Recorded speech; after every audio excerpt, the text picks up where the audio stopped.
Actes chapitre 2, à partir du verset 14. Actes chapitre 2, verset 14. Ici, c'est le jour de la Pentecôte. Connaissez bien l'histoire. Je vous ai expliqué ça un peu hier. Les 120 dans la chambre haute, attendant ce que Jésus avait promis. La promesse du Père. Jésus a tellement parlé de la promesse du Père, du Saint-Esprit. Quand je serai parti, je vous enverrai le Consolateur. Ne quittez pas Jérusalem jusqu'à ce que vous recevez la promesse du Père. Restez à Jérusalem. Quand il viendra, il ne parlera pas de lui-même. Il prendra de ce qui est à moi et vous l'annoncera. L'esprit de vérité que le monde ne peut recevoir. Quand il sera venu, il sera avec vous et il sera en vous. Jésus a tellement parlé du Saint-Esprit. Ne quittez pas Jérusalem. Donc, quand Jésus est mort, il est ressuscité, monté aux cieux. Les disciples sont allés dans la chambre haute. Quelqu'un leur a prêté une chambre. Et ils sont montés là, une grande chambre, aménagée, bien espacée. Ils étaient là-bas, 120, peut-être même plus. Vous savez, les Juifs, on compte les hommes, on ne compte pas les femmes. Donc, certainement, ils étaient plus de 120. Donc, ils étaient en train de prier. On dit même Marie était là, mère de Jésus, avec ses frères. Et il y avait du monde. Donc, ils étaient en train de prier, attendant la promesse du Père. Certainement, ils se sont dit, aujourd'hui, c'est aujourd'hui. Aujourd'hui, là, on va recevoir. Ils ont prié toute la journée. Je ne sais pas comment ils ont fait. S'ils étaient en jeûne de prière, ou bien s'ils mangeaient, je ne sais pas. La Bible ne dit rien là-dessus. Mais ils ont prié premier jour, rien. Deuxième jour, troisième jour. Comme certains connaissent les chiffres bibliques, ils ont dit 3 là, c'est le chiffre de la Trinité. Dieu a fait quelque chose. Troisième jour, rien. Certainement, quelques-uns ont commencé à être un peu découragés. Est-ce que c'est vrai? Quatrième jour, cinquième jour, sixième jour, rien. Septième jour, on dit ça c'est le chiffre de Dieu. 7, c'est le chiffre de Dieu. Aujourd'hui, quelque chose va se passer. Par exemple, la Bible, chaque fois que vous voyez 7, il y a toujours un événement. Ils ont dit ça, quelque chose, c'est aujourd'hui. Aujourd'hui, il prie, jusqu'au soir, rien. Les plus courageux, téméraires, certainement, ont commencé à être gagnés par le découragement. Comme ça arrive souvent dans l'église. Les chrétiens sont souvent gagnés par le découragement, la lassitude. Peut-être que Pierre le fougueux a dit, continuons, allons-y. Notre Seigneur ne nous a jamais menti. Allons-y, continuons. Et ils ont continué. 8e jour, rien. 9e jour, rien. Parce que Jésus ne leur a pas dit un jour. 10e jour. Certainement, ils ne s'y attendaient pas. Ils se sont dit peut-être 12e jour. Comme 12, c'est un bon chiffre. C'est le chiffre des 12 tribus d'Israël. 12, ça va faire l'affaire. 10e jour. Mais 10, c'est aussi un chiffre de Dieu. Très important, la plénitude. Donc ils étaient là le 10e jour. Ils priaient. Tout à coup. C'est ce que la Bible dit. Hein? Tout à coup. Permettez que je lise avec vous. On dit quoi? Le jour de la Pentecôte. Il a dit, le jour de la Pentecôte, ils étaient tous ensemble, chapitre 2, verset 1, dans le même lieu. Tout à coup, subitement, soudainement, alors qu'ils ne s'y attendaient pas, rien ne faisait pressentir que quelque chose allait se passer.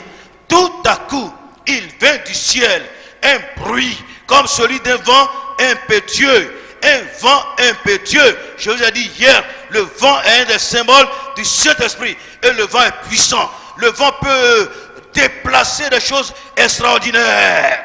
Je me souviens quand on était missionnaire au Niger. On avait un pasteur burkinabé on lui avait payé un tabernacle. Donc il a dressé le tabernacle comme son temple. Vous savez, on creuse dans le sol. Et puis on met le fer et on met le béton. Donc on a mis tout le béton. Mais il n'avait pas encore monté les murs. Et il y a eu une pluie, les vents du désert. Le vent a soufflé. Le pasteur était dans sa maison, il entend un bruit. Boum! Il sort, il regarde. Il cherche son temple, il ne voit pas le temple. Il dit, mais où est mon temple? Il ne voit pas le temple. Il sort, il se déplace. Sur environ 200 mètres, le vent a soulevé le temple. Il a sorti le temple de terre, il l'a soulevé pour aller jeter le temple sur 200 mètres. Le vent a rempli la maison où ils étaient assis. Quelle merveille! Ils sont là, et puis ils entendent le bruit, et la maison est remplie de vent. Un vent remplit toute la maison, était assise. Des langues semblables à des langues de feu. Le feu aussi est un symbole du Saint-Esprit. Et le feu est une force de la nature. Quand le feu est en train de se manifester avec puissance, en un rien de temps, le feu peut dévaster une ville, dévaster des hectares de forêt. S'il n'y a rien pour l'arrêter, il peut tout détruire sur son passage. Des langues de feu leur apparurent séparées les unes des autres et se posaient sur chacun d'eux. Chacun. Donc pendant qu'ils étaient là, le Saint-Esprit s'est manifesté. Quand le Saint-Esprit se manifeste, alléluia, alléluia. Aujourd'hui, nos églises sont devenues tièdes, froides. Parce qu'il n'y a pas trop l'action du Saint-Esprit.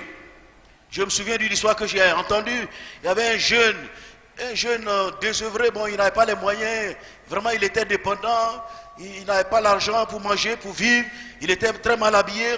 Et puis un jour, il est parti dans une église et il a reçu Jésus.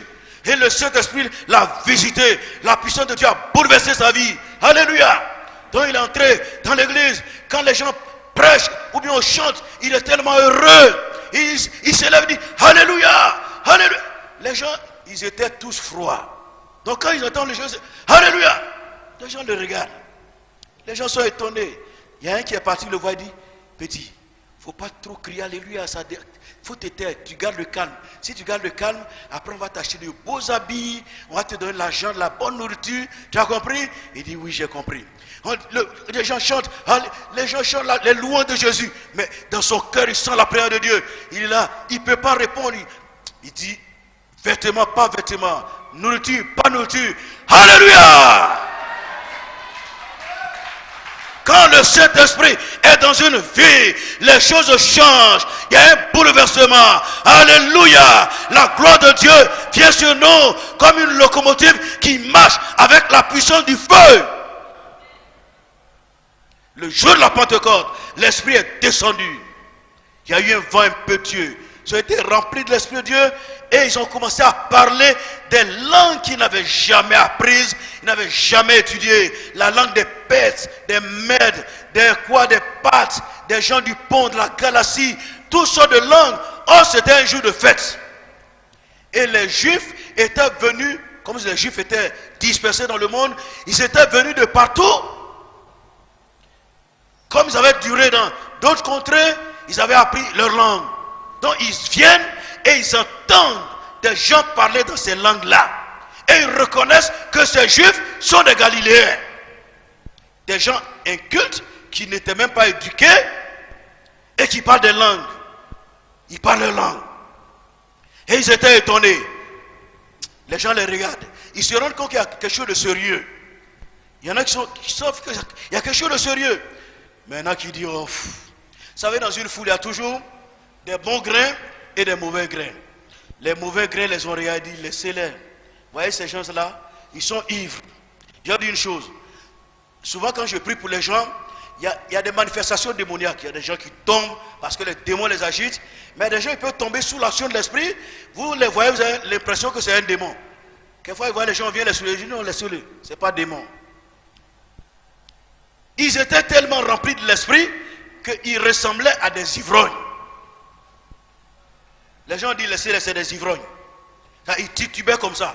Et puis ils parlaient. Ils parlent une langue. Quelqu'un qui marche comme ça et puis il parle une langue bizarre. Que lui-même ne comprend pas. Et puis il titube. Alléluia. Il crie. Les gens le regardent. Ils disent mais c'est des ivrognes. Aujourd'hui, je dis l'église est devenue sophistiquée. Les chrétiens d'aujourd'hui, ils sont devenus sophistiqués, civilisés.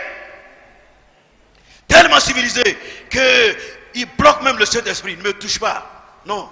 Moi, je veux que tu viennes sur moi tranquillement. Ne me bouscule pas, Saint-Esprit. Non, je ne veux pas être bousculé. Je ne veux pas que tu luttes avec moi. Je ne veux pas que tu me terrasses. Je ne veux pas que tu me honnisses. Ça veut penser que le Saint-Esprit, je ne sais pas ce qu'il va faire. Il est là pour humilier les gens, pour honnir les gens. Il veut nous bénir. Alléluia. Je vous pose une question. Si vous avez une maison, deux maisons, une maison à monsieur et madame, ils n'ont pas d'enfants. Tout est calme, silencieux, tranquille. Et puis une autre maison, monsieur, madame et des enfants. Il y a du bruit. Les enfants courent à gauche, à droite. Ils font tomber des verres, des assiettes. Ils sautent dans les fauteuils. Vous préférez laquelle des deux maisons? Hein, laquelle? Où il y a du bruit là? Où les enfants courent à gauche, à droite? C'est ce que vous préférez? Alors pourquoi vous ne voulez pas que ça se passe dans l'église? Quand un nouveau converti est rempli de l'esprit, il tremble, il crie. Dans certaines églises, je ne sais pas ici, il y a des églises où il y a des anciens qui sont tellement forts, ils viennent te taper sur la tête. Tais-toi, tais-toi. Pourquoi il va se taire? Mais c'est l'action du Saint-Esprit. Permettons au Saint-Esprit de s'exprimer. Libérez le Saint-Esprit. Libérez l'action de Dieu. Alléluia. Ce n'est pas du bruit. Il y a un temps pour le bruit.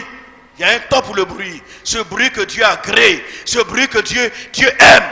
C'est vrai, Dieu n'aime pas le désordre. S'il est en train de prophétiser, il ne faut pas que l'autre prophétise en même temps. Parce que là, on ne vous entend pas. Ça fait désordre. Mais sinon, l'onction du Saint-Esprit qui agite quelqu'un, qui fait tomber quelqu'un, l'Esprit de Dieu qui fait quelqu'un en train de pleurer, ce n'est pas un désordre. C'est la présence de Dieu, c'est la gloire de Dieu.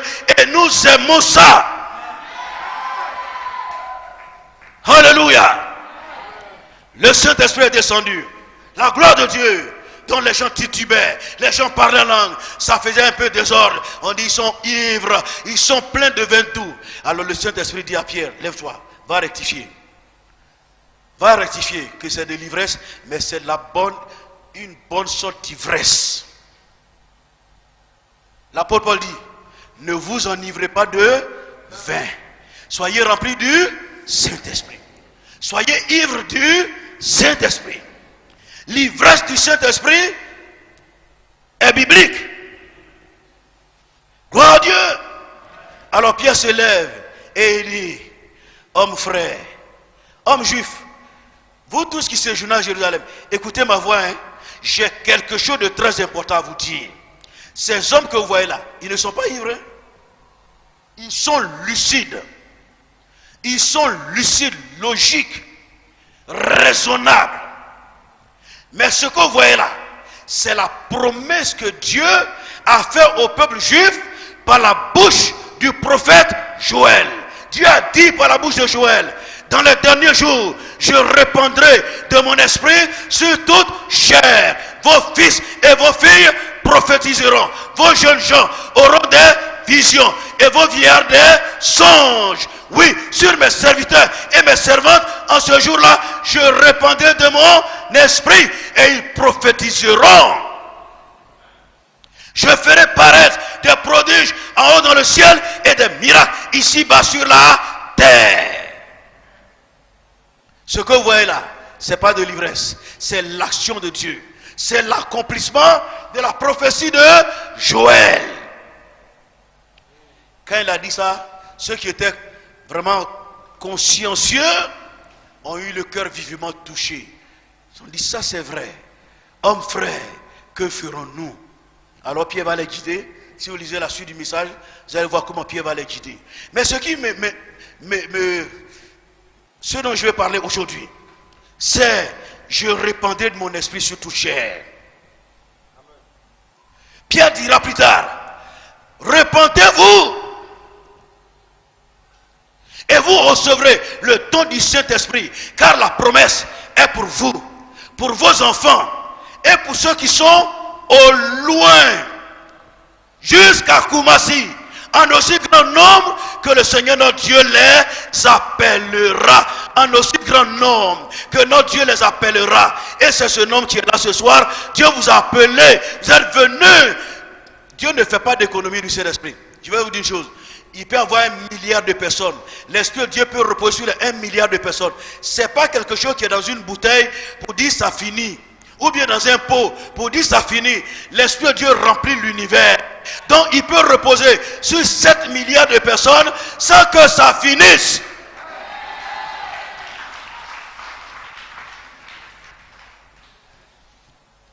Et puis attention, ne pensez pas que Dieu est dans le ciel et puis il regarde les gens.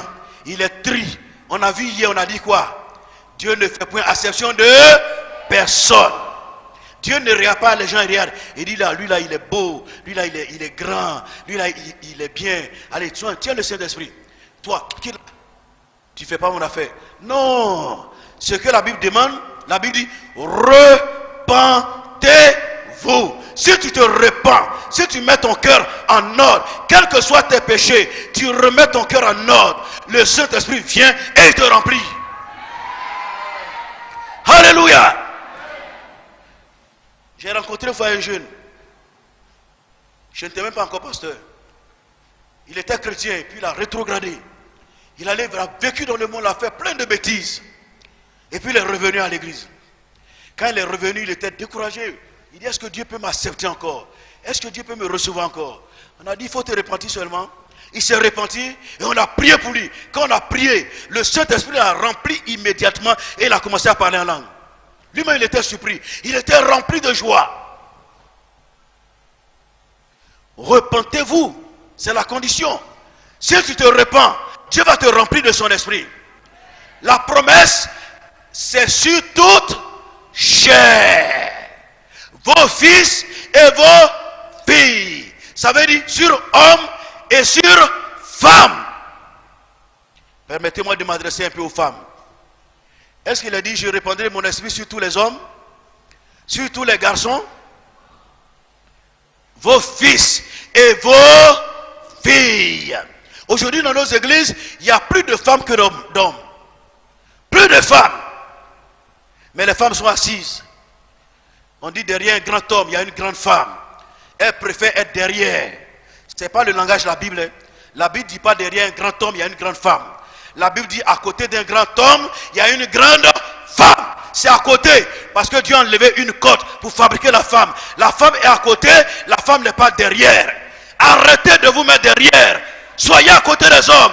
Au même titre que, à la Bible dit, en Christ, il n'y a ni homme ni femme.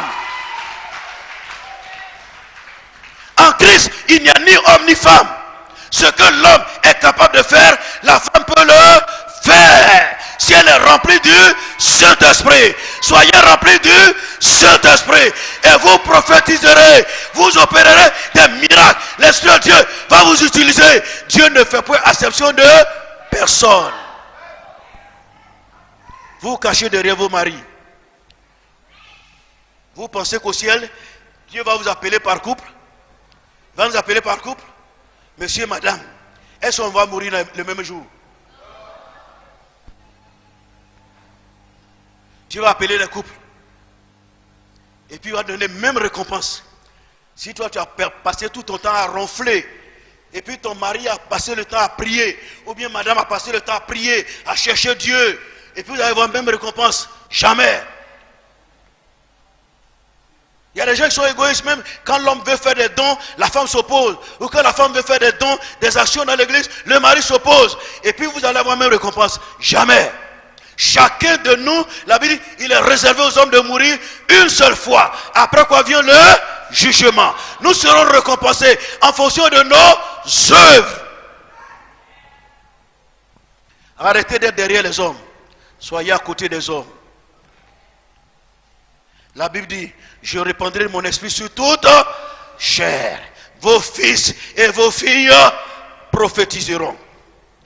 Je vous avais dit hier qu'on avait parlé des dons de l'esprit. Je vais résumer, c'est bref, on ne rentre pas dans les détails. Quand il dit, vos fils et vos filles prophétiseront, je vois dans prophétiseront les 3 premiers dons qu'on appelle les dons vocaux. Il y a 9 dons, 1 Corinthiens 12. 9 dons, les dons vocaux, il y a le don des langues, l'interprétation des langues et la prophétie. La Bible dit le don des langues et l'interprétation des langues équivalent à la prophétie. Donc le don des langues, l'interprétation des langues et la prophétie se retrouvent dans vos fils et vos filles prophétiseront. Dieu dit, quand je vais répandre mon esprit, vos fils et vos filles vont prophétiser. Dans l'Ancien Testament, la prophétie était réservée à une catégorie d'hommes. C'est vrai, il y avait des femmes qui étaient aussi prophétesses. Mais il y avait des gens que Dieu choisissait. Quand il te choisit, il met sur toi son onction. C'est toi seul qui le représente, c'est toi qui parles en son nom. Personne d'autre. Et quand l'onction a fini de faire son travail, l'onction se retire. Il n'avait pas l'onction en permanence comme nous l'avons aujourd'hui. C'est une faveur, c'est une grâce pour l'église. Mais aujourd'hui, à cause de la mort de Jésus et de sa résurrection, la Bible dit que Jésus a fait de nous un royaume de sacrificateurs. Tout le monde est sacrificateur. Et à ce titre, tout le monde peut recevoir le Saint-Esprit. Tout le monde peut devenir prophète. L'apôtre Paul dit, vous pouvez tous prophétiser successivement. 1 Corinthiens 14. Tout le monde peut prophétiser. Il y a des gens qui ont le don de prophétie. Il y a des gens qui n'ont pas le don de prophétie. Mais ils peuvent prophétiser à des occasions. C'est pourquoi s'il n'y a pas de don spirituel dans l'église, il n'y a pas de prophétie, ne regardez ni à gauche ni à droite. Ce n'est pas la faute du pasteur. Le pasteur prêche, ce n'est pas lui qui prophétise. S'il n'y a pas de prophétie, vous devez vous poser des questions. Pourquoi il n'y a pas eu une prophétie aujourd'hui? Pourquoi? Le problème, c'est à quel niveau? C'est à votre niveau?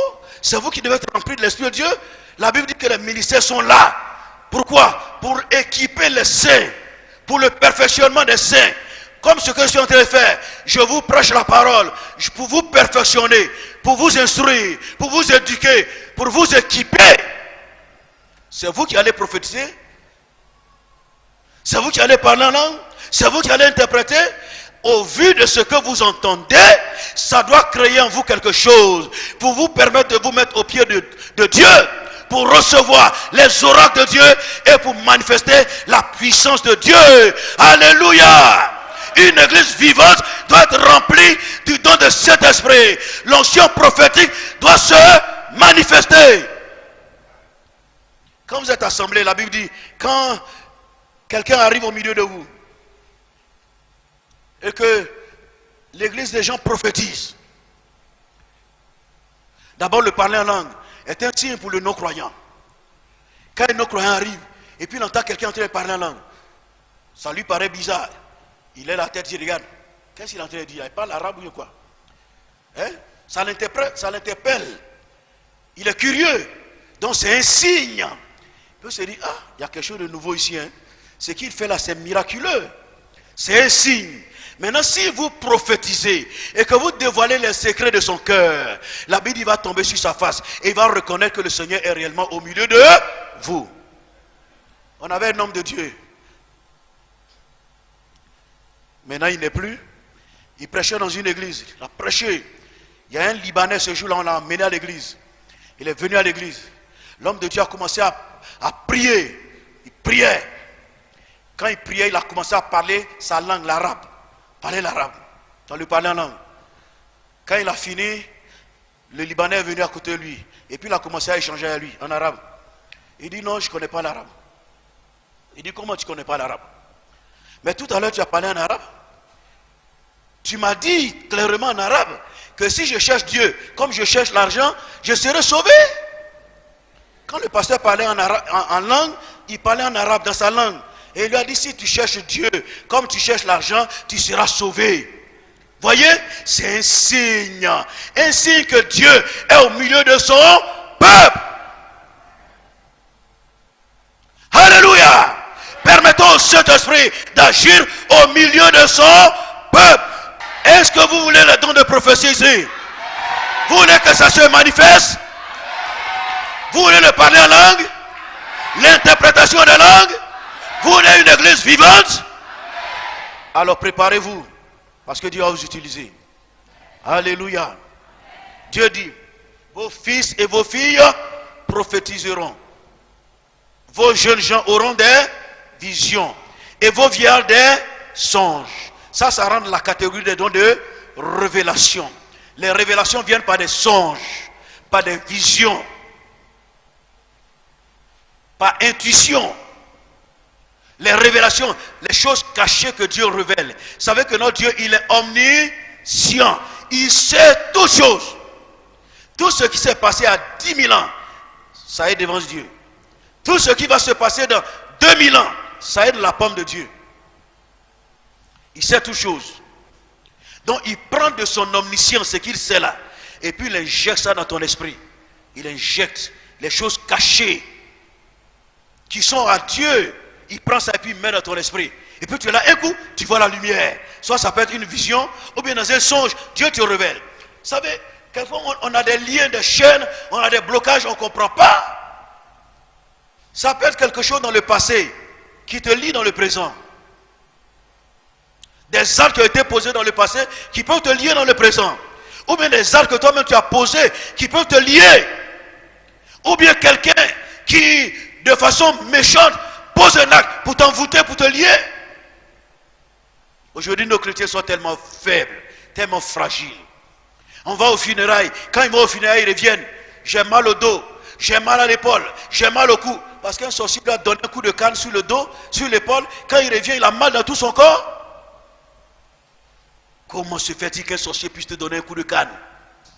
Hein? J'ai entendu les gens dire, pasteur, mais j'ai fait un rêve. Il y a un chien qui me poursuivait. Un chien noir, un gros chien me poursuivait. Ça c'est quoi? C'est un cauchemar. Est-ce que Dieu nous a promis des cauchemars?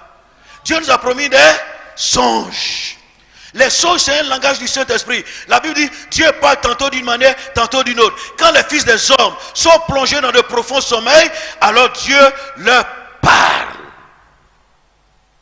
Dieu ne parle pas des cauchemars. Les cauchemars sont des œuvres démoniaques. Un chien noir te poursuit. Je dis, mais le chien noir te poursuit. Et toi, tu as fait quoi? Tu as fait quoi? Tu ne l'as pas poursuivi aussi? Il dit, pasteur, mais c'est un rêve. Je dis qu'un rêve. Si tu as la victoire dans la réalité, tu dois avoir la victoire aussi dans les rêves, dans les songes. Si Dieu est pour nous, qui sera contre nous? Qui pourra? C'est de ça qu'il est question. Les visions et les songes. Alléluia. Je prêchais dans une église. Le Saint-Esprit est descendu sur la femme du pasteur. L'onction était tellement forte. Son mari était obligé de venir l'attraper comme ça. Parce que l'onction était en train de la projeter. La serrer. Tout son être vibrait sous la puissance du Saint-Esprit. Et pendant qu'elle tremblait, le ciel s'est ouvert. Elle a vu la gloire de Dieu. Jésus dans le ciel. C'est ça on veut voir. On ne veut pas voir des chiens qui nous poursuivent. Est-ce qu'on cache les bonnes choses à son ami? On ne cache pas les bonnes choses. Quand tu commences à intercéder, tu deviens un ami de Dieu. Et quand tu deviens un ami de Dieu, quand quelque chose va se passer dans l'église là, c'est à toi que Dieu révèle. Dieu te révèle la vie des gens. Il te dit, un tel il vit dans le péché. Un tel il fait ceci. Il te dit, un tel il va mourir. Tu vois dans un son, il y a un frère qui est mort. Il te révèle ça, il va mourir. On appelle ça le don de connaissance, parole de connaissance. La connaissance, c'est l'omniscience de Dieu. Dieu prend ça et met dans ton esprit. Et puis, il te permet de voir les choses. Et le don de connaissance est doublé d'un autre don qu'on appelle le don de sagesse. Dans le don de connaissance, Dieu révèle, Dieu montre ce qui va se passer. Dieu t'informe. Dans le don de sagesse, Dieu te donne la direction. Qu'est-ce que tu dois faire? Dieu te montre, il y a un frère qui va mourir. Si tu ne fais rien, le frère va mourir vraiment. Il y a des gens qui sont venus. Dieu m'a montré telle chose, mais j'ai pas, après le frère il est mort. S'il te montre, tu as une responsabilité. Dieu ne montre pas les choses en vain. Il ne montre pas pour libérer, égayer ta curiosité. Il te montre pour que tu intercèdes. Tu dis, mais Seigneur, il va mourir. Mais pourquoi? Qu'est-ce qu'il a fait? Seigneur, s'il te plaît, suspends ta colère. Seigneur, tu intercèdes. Et puis maintenant, Dieu vient, il te donne le don de sagesse. La direction. Il te dit, va dire à ce frère-là qu'il fait telle chose, c'est pas bon. Il n'a qu'à arrêter. S'il n'arrête pas, il va mourir. Ça, c'est la direction. Alléluia. Ou bien Dieu te montre quelque chose. Il te montre un bonheur qui va arriver dans l'église. Ou bien un bonheur qui va arriver dans la vie de quelqu'un. Dieu te montre. Tu dis, mais Seigneur, comment ça va se passer? Tu pries au Seigneur. Il va lui dire de faire telle chose, de poser tel acte, de faire ceci. Et puis, telle chose va s'accomplir dans sa vie. Oh, si ces choses se passaient dans l'église de façon régulière, l'église n'allait pas être surprise. Alléluia. L'église serait vivante. Alléluia. Nous verrions la gloire de Dieu. Aujourd'hui, l'église est surprise. Les événements nous surprennent. Alors que nous sommes des voyants. Puisse Dieu nous aider. Don de connaissance.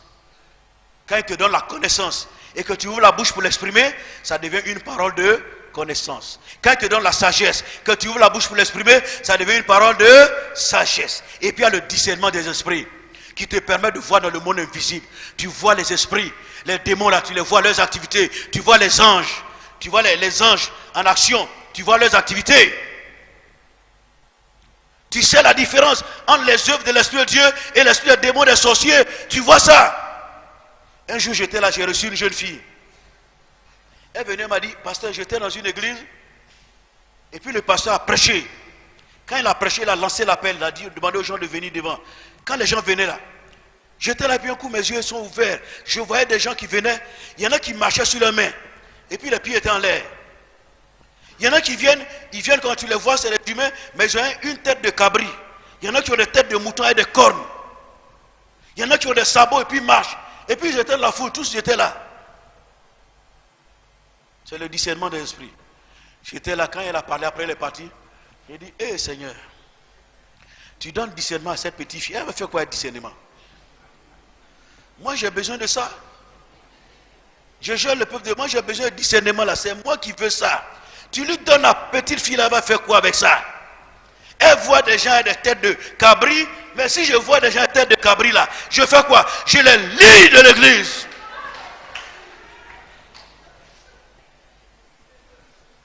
Des gens viennent à l'église avec des têtes de cabri, des têtes de mouton, et puis ils sont dans l'église. Nous avons besoin de discernement. Si vous avez le discernement, que vous voyez des choses, vous pouvez venir voir le pasteur. Pasteur, je vois telle chose. Pasteur, je vois telle chose. Pasteur, je vois telle chose. Vous devenez des voyants. Dans la Bible, ça existe. Il y avait des voyants, des gens qui voyaient des choses et qui avertissaient le roi. Vous devenez complice avec le pasteur. Vous travaillez avec lui. Vous lui révélez les choses. Et lui il prie. Et il annonce des choses à l'église. Et l'Esprit de Dieu se met en mouvement. Il y a des gens, malheureusement, ils voient, ils cachent. Ils disent rien. Si je vais dire, est-ce qu'on va croire? Si je vais dire, est-ce qu'on va croire? Et puis, cache ça, ils gardent. C'est dommage.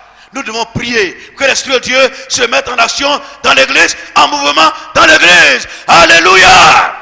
Nous voulons des révélations de Dieu. Dieu veut une église glorieuse, sans tache ni ride, une église vivante. Amen. Vos jeunes gens auront des visions et vos vieillards auront des songes. Il n'y a pas de vieilles personnes ici. Où sont les songes? Que Dieu nous aide. Enfin, je vais vers la fin. Dieu dit, je ferai paraître des prodiges en haut dans le ciel et des miracles en bas sur la terre. Ça nous donne la catégorie de dons de puissance. Des prodiges en haut dans le ciel et des miracles en bas sur la terre. Moi, pour le moment, les prodiges en haut dans le ciel là, pour le moment, ça ne m'intéresse pas trop. C'est les miracles d'abord. Je veux voir les miracles en bas sur la terre. Avant de chercher à voir les prodiges en haut. Si tu ne vois pas les miracles en bas, tu vas chercher les prodiges en haut. Aujourd'hui, nos églises sont devenues tellement... On ne voit même pas de miracles. Quand on chasse un démon, il y a des chrétiens même fuient. Ils ont peur. Alors qu'il te suffit de dire, arrête, au nom de Jésus. Le démon, il va trembler. Gloire à Dieu. Nous avons le pouvoir de marcher sur les serpents et les scorpions. Et sur toute la puissance de l'ennemi. Et absolument rien ne pourra nous nuire. Alléluia. Quand Jésus dit rien, ça veut dire rien. Il n'y a pas de choses qui sont acceptées. Rien n'est accepté. Rien ne peut nous nuire. Jésus, nous avons le pouvoir. Le diable ne peut pas nous nuire. Si le diable pouvait nous nuire, moi je ne serais plus vivant. J'ai été missionnaire au Niger pendant 6 ans. Quand les Ivoiriens veulent fétiche fort là, ils vont au village. Quand ils veulent plus fort, ils vont au Burkina Faso. Quand ils veulent très fort, ils vont où? Au Niger, loin là-bas. C'est les Aoussa et les Armands. C'est là qu'ils sont chercher fétiche. Mais moi j'ai été missionnaire parmi eux. J'ai brûlé leurs fétiches. J'ai prié pour eux. J'ai chassé les démons. Il y en a qui sont convertis. Et il y en a qui sont pasteurs des Aoussa, des Peuls, des Armands. Aujourd'hui, pasteurs. Si le diable pouvait tuer, il y a longtemps, il m'aurait achevé là-bas. Jésus est Seigneur. Les miracles là, c'est pour aujourd'hui. C'est pas pour demain. Dieu ne fait pas économie des miracles. J'ai dit une chose. Au ciel, il n'y a pas de miracle. Le don de guérison ne se manifeste pas au ciel.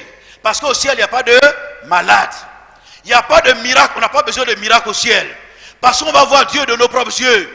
Au ciel, on n'a pas besoin du don de foi. On ne déplace pas des montagnes au ciel. Là-bas, tout est en ordre. C'est ici qu'on a besoin du don pour déplacer des montagnes. Les situations compliquées et difficiles, on a besoin du don de foi pour les renverser, pour renverser les raisonnements des gens qui s'opposent à Christ et les amener captifs au pied de Jésus. On a besoin du don de foi, guérison et miracle. On a besoin de prier pour les gens pour qu'ils soient guéris et qu'ils donnent leur vie à Jésus de Nazareth.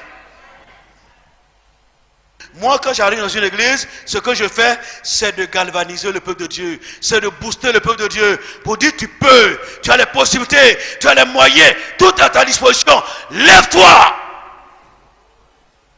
Lève-toi et empare-toi de ton héritage. Ne laisse pas ton héritage entre les mains du diable, des démons, des sorciers. Aujourd'hui, les sorciers font des prodiges et nous, on est là. Qui doit faire les prodiges? Qui doit faire les miracles? C'est nous. Et on a laissé aux mystiques. Il y a des gens qui vont prendre la puissance au Ghana, au Nigeria, et viennent faire des bêtises. Et nous, on est assis là. On ne peut pas les contrer. L'église doit se réveiller. L'église doit se relever. Alléluia. L'église doit crier au Seigneur pour être remplie de l'Esprit de Dieu, de la puissance de Dieu, de l'onction de Dieu. L'église doit être remplie du feu de Dieu. Dieu a tout remis entre nos mains.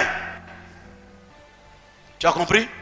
N'appelez pas Jésus pour qu'il vienne chasser les démons à votre place. C'est à vous que le pouvoir a été donné de chasser les démons. N'appelez pas Jésus pour qu'il vienne prophétiser. C'est à vous que le pouvoir a été donné de prophétiser. C'est à vous que les révélations ont été données. Que Dieu vous bénisse et que sa grâce repose sur vous. Au nom de Jésus de Nazareth. Amen.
te remplit maintenant, il te restaure, il te renouvelle. Reçois ta visite.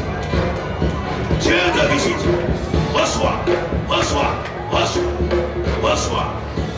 Dieu vous qualifie, Dieu vous qualifie, Dieu